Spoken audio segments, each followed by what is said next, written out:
Hi, I'm Lisa. I'm the artist at Lindfield Art Studio, and this is the studio. I'd like you to join me on some tutorials to learn how to do some art, some crafts, and some games that you, your friends and family can do together while we're all staying in at home.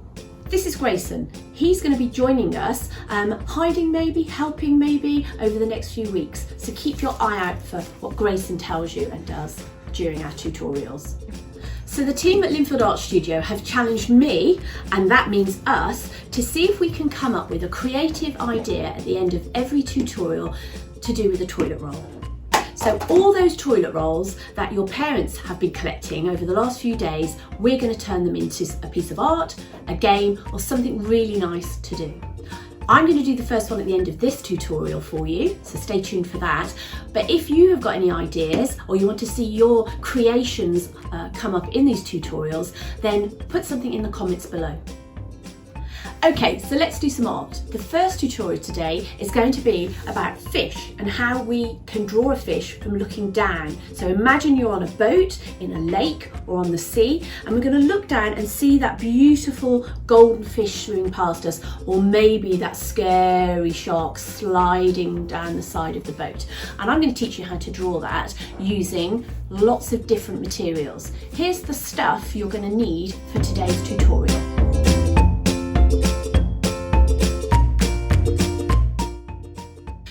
So what do we need to start with? Oil pastels. These are the oil pastels we're going to use today. Now don't worry, if you haven't got oil pastels, we can use normal crayons out of your art kit or from around the house. But what you need to do is make sure you get a few different colours. So my fish is going to be golden and orange like goldfish are. However, I'm going to make sure that I've not just got one colour to colour in, but maybe I've got three. So I'm going to have a dark orange, a light orange, a yellow, and let's go for it. I'm going to have some red as well to do my goldfish. Now, if you don't want to do a goldfish and maybe you want to do something a bit more dangerous like a shark, then you're going to need this stuff. Grayson.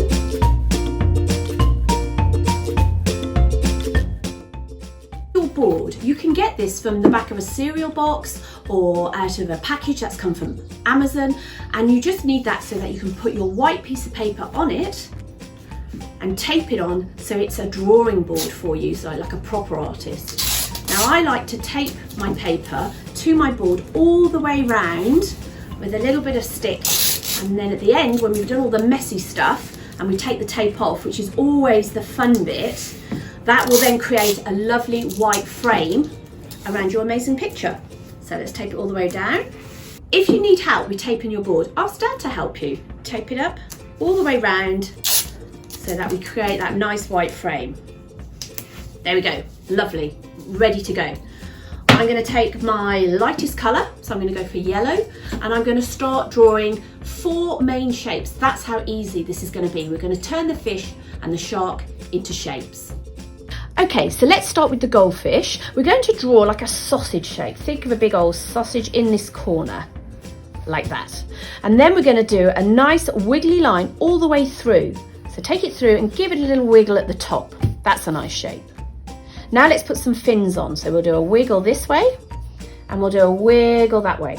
Now, if you're looking down on a fish, what you will see is not the eyes at the top or in front, but at the side. So we're going to do a little semicircle bulge at the side and one there too. And to finish, a triangle or a pyramid just on top of the sausage. That's our goldfish shape. That's all we need to do. Well done.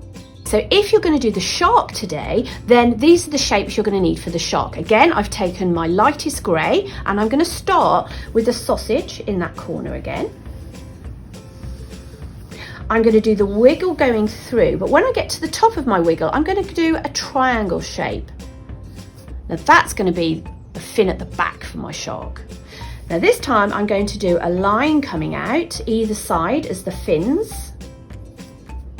And this time I'm going to turn them into sort of jet plane shapes.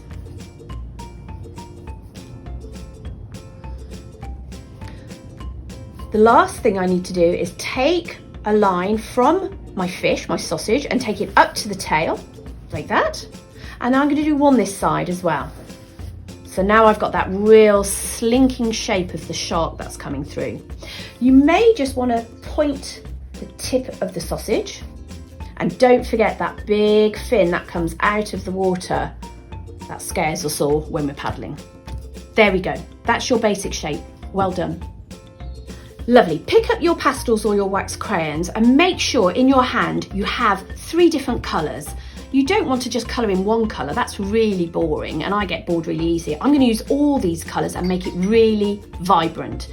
So I'm going to start with one of the oranges and I'm going to start colouring in. Now, if I colour in like this, that's okay, that looks okay. But actually, as an artist, what I'm going to do is press on really hard, really hard until my fingers start aching.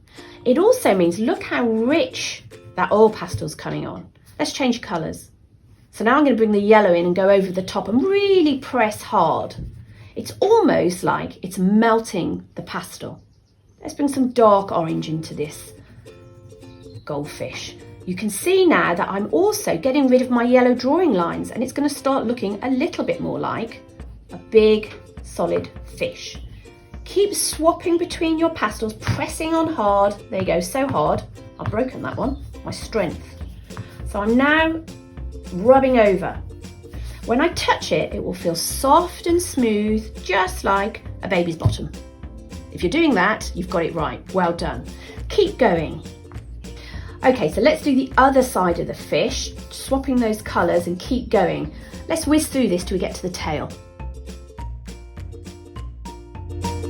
How quick was I then? Right, are we ready? We're going to put on now the fins. So I'm going to give my fish a lovely swirling, whirly fin and that side and tail. I want the tail to be really lovely and sway. You can create your own sort of wiggly tail to fit. There we go, that looks like those lovely koi carps or those big goldfishes that you get in ponds. Now, what I need to do now is make sure that those end bits are white because goldfish have beautiful white fins and beautiful white tails. But how am I going to do that on a white piece of paper? So I'm going to be brave and I'm going to use the white and I'm sort of going to fill in my tail and my fins, and as I meet the orange colour and the yellow, I'm going to go over it and drag and pull the colour into the white, and I'm going to believe that I've put that white on even though maybe I'm struggling to see it a little bit. Let's keep going, keep making that. Let's have a feel. Yeah, it's definitely there. Okay, let's do it on my fins. So let's drag it together, fill in the shapes that I've drawn. There we go. Have a little feel. Yep, definitely got that white on. I'm going to put a little bit of white on the tip of my nose of my fish and definitely in the eyeballs. So those little bulges at the side, let's get those coloured in white. Okay, we're almost there.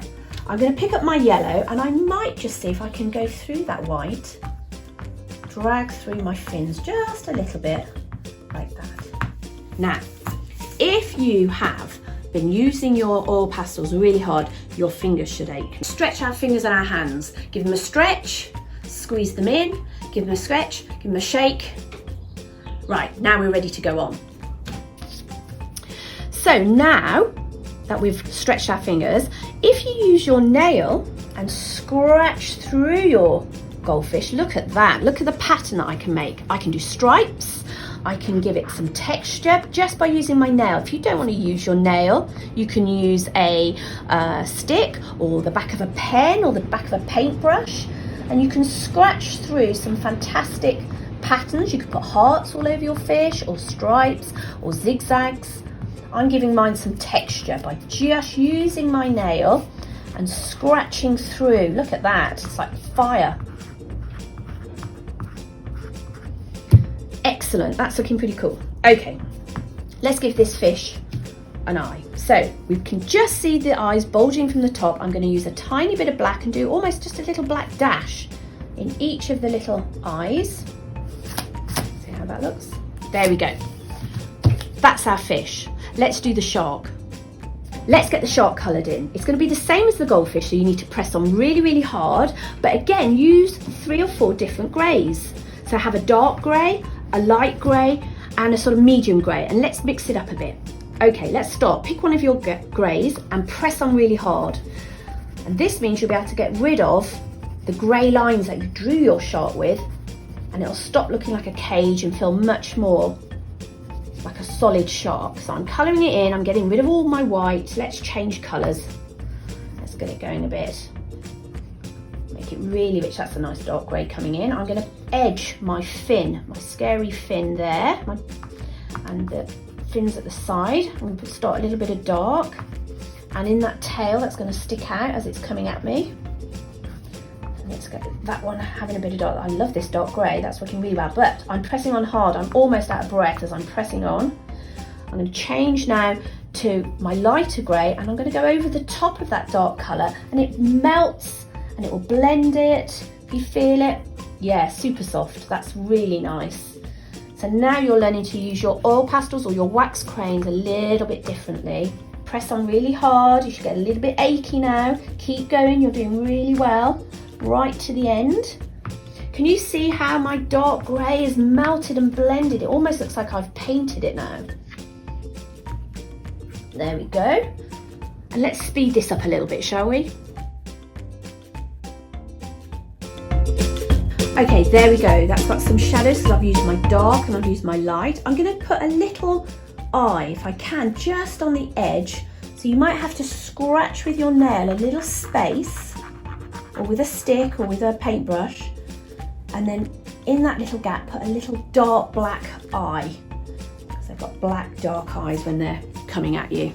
Right, okay. So do I need to put any more shadow anywhere? I'm not going to go round with the black. I think that works really well. Great. Let's move on then. Well done. So we've done our goldfish from the top and we've done a shark. Now we need to put them into the water, into the sea, into the pond. So this is where we need our watercolours. Now, the magic ingredient to watercolours is, that's right, water. So you need your jar of water, a brush, maybe a bit of a lid. I've got this off a takeaway, just any old lid or bit of paper, and we're gonna add lots of water to my blues. I'm going with the blues and I'm just going to spend a minute or two drowning, splashing on. We're going to get messy here. The water. Now I've got enough. I might put a bit onto there. There we go. And now we're going to be really brave because over these fantastic drawings you've done, we're going to paint all over the top. Be brave. You can do it. Let's do it together. So get the paint ready on your brush. Are you ready? Let's go. Right over the top, go right over your fantastic shark or your goldfish. Let's paint right over. Do it nice and stripy. How about get your fingers in there? Let's go over with our fingers. Let's stretch it over, and you'll see that magically the watercolor paint, if you've got it nice and runny, just bounces off your fish or your shark that you've done. Let's go back to brush as well. I like to mix it up. And just a few little bits will go across your shark, making it look like it's deep in the water as it passes by. So there we go. If you put quite a bit on and it's looking a bit dark, pick up your tissue paper and just dab it, and that will take out some of the water. But maybe leave the blobby bits on your fish because that will dry and look like water going across the top of the body. That's my shark done. Let's see what the goldfish looks like. Again, lots of water. That's the magic ingredient with watercolour paints. Nice and loose, right from the top, being brave, right over. Now on the goldfish, when you paint over, what happens is that white that you couldn't see before now suddenly shows itself for the beautiful fins that you've coloured in. So I'm going to go right over the top, all the way down. Doesn't matter if I leave some white stripes because that looks like the water's flowing across the top. All the way down. So it completely covers the fish. Let's do a few dabs. Just where you want to see the fish a bit more or your water's a bit dark, you can use the kitchen roll just to dab it down. Let's leave those to dry and then we're going to have the fun bit. We're going to take the tape off and see what it looks like. Well done. Well done for your paintings that you did earlier. So now it's that toilet roll challenge. What are we going to come up with today? Here's the stuff you're going to need for the toilet roll challenge.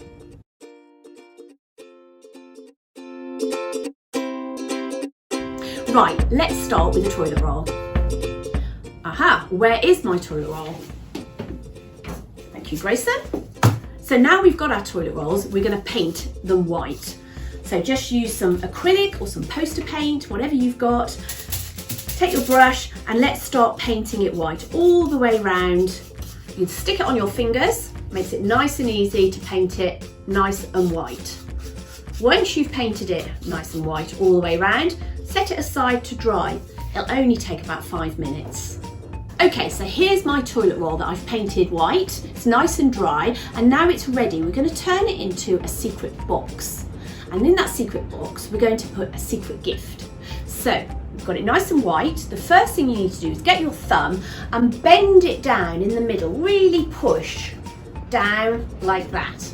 Turn it round so that you can then bend down the other side to meet it. And it'll make 2 points either side like this. It's a nice shape. You can squeeze it and it closes it in. Do the same to the other side. Here's one I did earlier. So now we've got this amazing little box, and in this box we can put a small gift. So it can be a chocolate for mom, it could be a little toy for your brother, it could be something, a little pen, anything you can fit in. Have a little look round, and anything you've got at home. You don't need to buy anything. I'm going to put in either my Pokemon or a lollipop. Let's go with the lollipop. I'm going to bend it down, seal it in. It's ready to go. Now, have any of you done geocaching? And that's where you have to have a secret code and a reference to where it could be hidden, and you go and find a little container that's hidden somewhere outside. Now, because we can't go outside at the moment, how about if we did the same thing in your house, and you take your parcel and we're going to hide it somewhere in the house, and you can write some clues to where you're going to hide it for the person you want to give the gift to. But we need to decorate it. So take one of your felt tip pens or your colouring crayons and think of a design, and that's why we've painted it white so your design stands out. And I want you to draw your design around the top edge because you're the first person who's made this and is going to use it. So I'm going to go for, and you can spend much more time colouring in the design. So the design I'm going for is quite simple, but I want it nice and bright, and I'm only going to do it in one stripe around the top of my little secret box. So I'm going to keep going now all the way round. So let's speed that up and I'll show you what I'm going to do.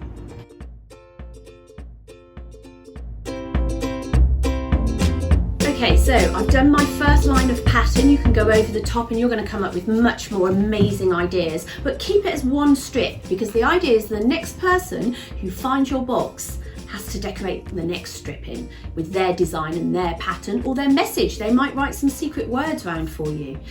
Keep going with the game each row until it's finished to see who the last person is who does the pattern and finds the gift. So fill your box with your gift, write yourself a clue, hide your box, give your clue to the person you want to find it, and set them off and see if they can find the gift with the instructions to do the next row, put a new gift in and hide the box for somebody else in your family to find. Enjoy. Okay, I hope you enjoyed that game. So now we're going to unpeel our pictures from earlier to end the tutorial today. So very carefully, maybe get an adult to help you with this if you're not sure. Peel away the tape all the way around your picture of your fish or your shark. It's sort of a really nice thing to do. It feels really nice, a bit like picking up off glue off the back of your hand when you're at school. So I'm going to take the tape off. That, and I'll take the tape off this one too, off the board. It doesn't matter if the board rips, we can reuse the board though in other tutorials that I do. So hold on to your artboard, get it off nice and slow, and all that mess we made earlier, which was really good fun, now tidies this art piece up. So if you're going to give it as a gift maybe to somebody later on, it looks like you've got a lovely framed piece of artwork. There we go. Well done. Those are your pictures that you've done today. It's been really lovely for you to come to the studio and do these art pieces. I really hope you enjoyed your workshop today. And remember, this is now your art space to come and visit anytime you want to. If you want to see the next tutorial or any other things that are happening at the studio, please feel free to press the subscribe button below. Take care, keep safe, and keep being creative. Bye.